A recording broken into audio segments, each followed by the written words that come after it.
mesa diretora, boa noite, vereadora. Em nome do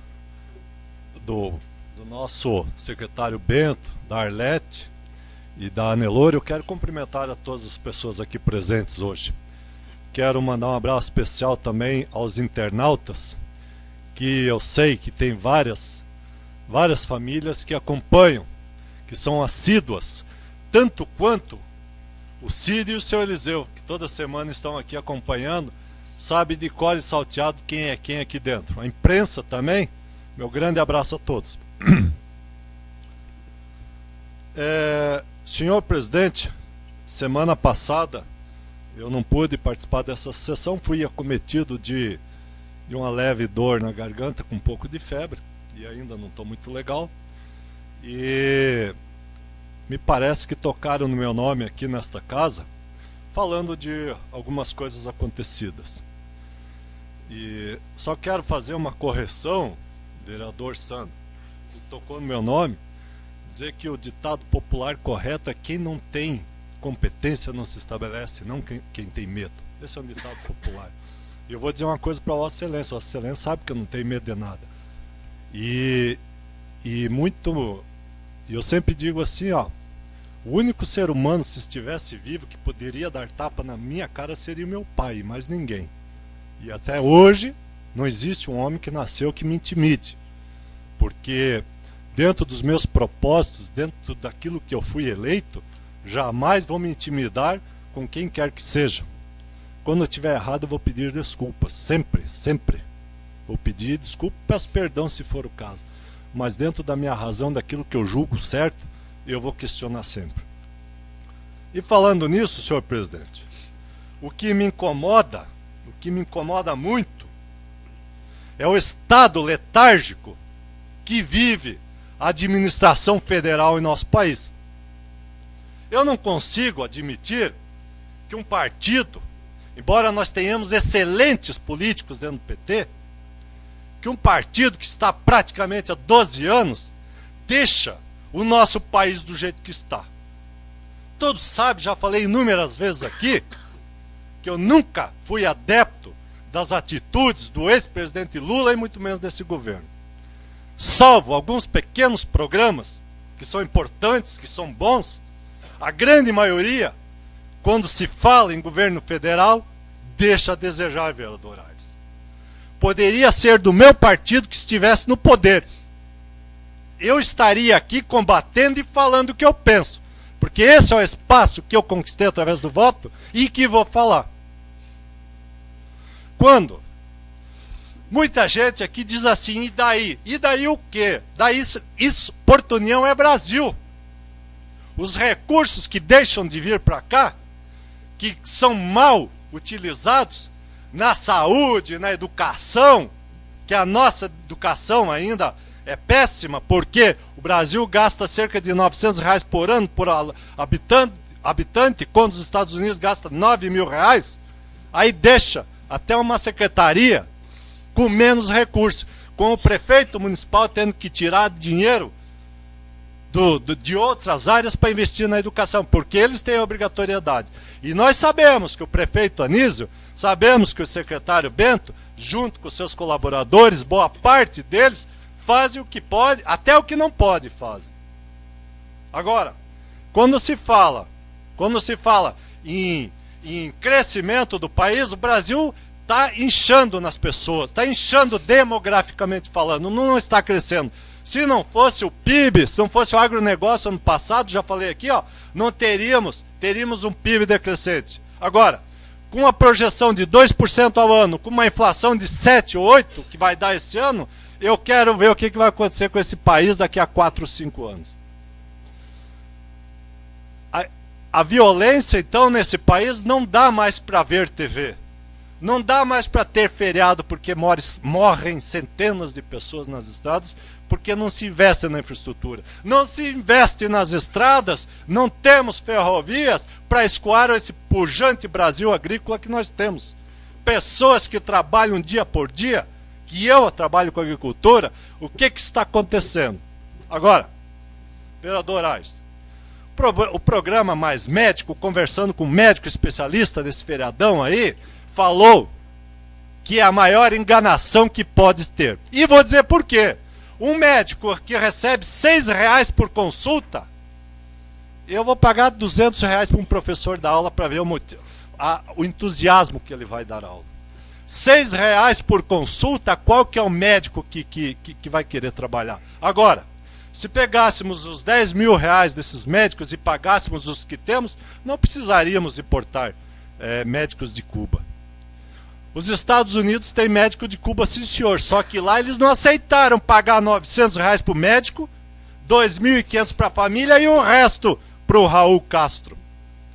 O objetivo do governo federal nos próximos 4 anos é jogar R$5 bilhões em Cuba. Me perdoe, mas para mim, essa presidente da República não passa de um poste que foi lá colocado pelo ex-presidente.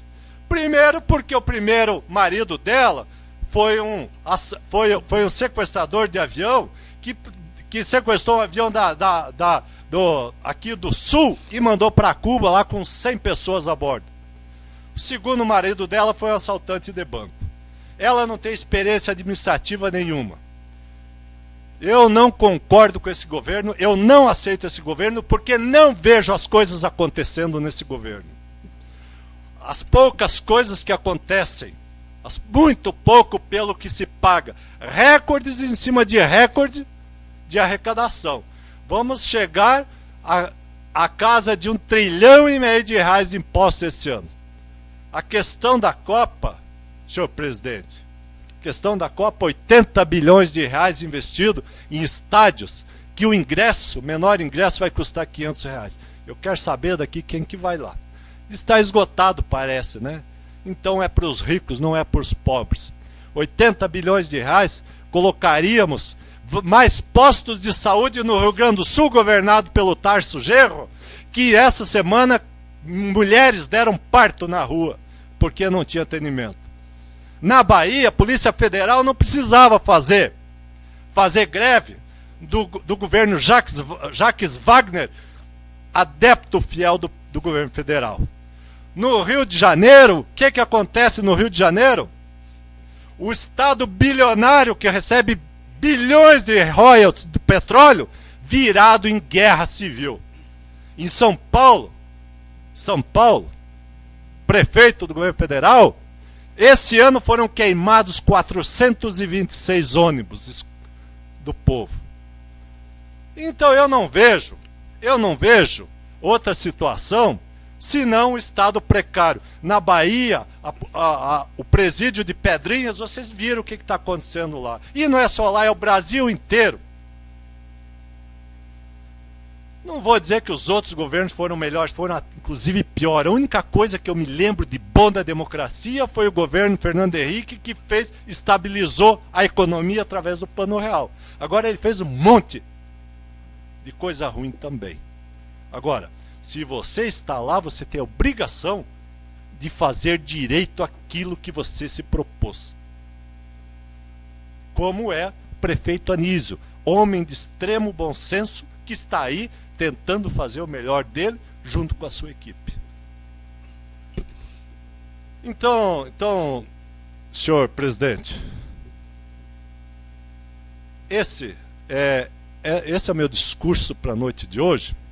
E eu confesso a todos vocês aqui presentes, aos nossos internautas, que vocês raciocinem, que vocês leiam o que vocês puderem, que vocês se informem, que analisem criticamente a situação desse país, porque eu estou preocupado, não por mim, porque eu sou empregado, sou concursado, mas tem tem milhões de jovens nesse país, eu tenho filhos jovens que eu não vejo um mundo, um Brasil melhor daqui 3, 4, 5, 8, 10 anos. Eu não estou vendo. O Brasil não afundou ainda, porque de norte a sul, de leste a oeste, somos poderosamente ricos, com pessoas que trabalham com solo fértil, com água farta, de norte a sul. Não temos vulcões, terremotos, maremotos, tufões que arrebentem o nosso país, como tem o Japão, como tem os Estados Unidos, como tem a Austrália e por aí afora. Se tivéssemos os terremotos que tem o Japão, nós seríamos mais ou menos um paizinho lá da África, mais ou menos assim. Infelizmente, nós não tivemos a sorte, dentro do período democrático, de ter um presidente que nomeasse uma equipe, que batesse no peito e dissesse assim, ó, nós precisamos ser patriotas com aqueles que acreditaram em mim, em nós e que nos colocaram aqui. Aí sim nós teríamos um governo decente, senhor presidente, porque esse ano vamos pagar, e alguém queira me desmentir, que consulte o orçamento da União, vamos pagar 300 bilhões de reais em juros da dívida pública. 12 bilhões de reais para a imprensa nacional. Inclusive aqui nas rádios locais tem programa, tem propaganda do governo federal. Eu escutei outro dia, nunca tinha visto, mas é véspera da eleição, é provável que vá daqui para frente. 12 bilhões de reais para propaganda. E daí, como é que estão as nossas escolas, Bento? Lá no Nordeste, principalmente, no Norte. Como é que estão as estradas do Centro-Oeste, do Mato Grosso do Norte? Entende? Então eu não sou radical, não. Eu não sou radical, eu sou realista. Agora, o dia que fizer uma coisa boa, eu serei o primeiro a vir aqui, ó, e aplaudir, ó. Parabéns, você é o cara, a senhora é a presidente. Mas me dê motivo para isso, porque por enquanto foi muito pouco. Boa noite, senhor presidente. Um grande abraço a todos.